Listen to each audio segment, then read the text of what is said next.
The state of Jammu and Kashmir witnessed a significant change with the historic step taken by the central government for abrogation of Article 370.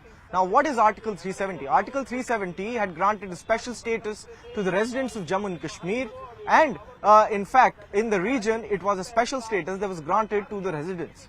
Now, the Supreme Court has in fact issued procedural directions and has asked all the parties in fact to file their responses and to file their written documents by the July 27th with regards to the Constitution Bench hearing, which will be hearing in fact the issue of the constitutional validity of the abrogation that was brought in by the central government in the year of 2019. The central government in a recent affidavit had told the Supreme Court that the historic move of the abrogation of Article 370 has brought in fact a significant change in the Kashmir Valley and the region, including the Union Territory of Ladakh, and it also led to the formation of Union Territory of Ladakh. And since the Union government has taken control of the particular region, there is no kind of a violence or turmoil that is existing since the abrogation has taken place. In fact, the valley and in fact the neighboring region of Ladakh has witnessed a significant era of change, development, security,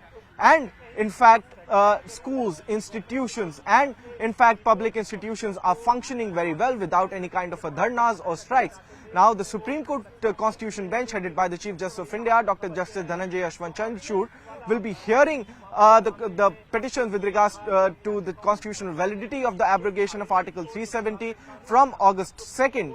The parties have been asked to file their responses by July 27. The written submissions are also to be filed by the same date.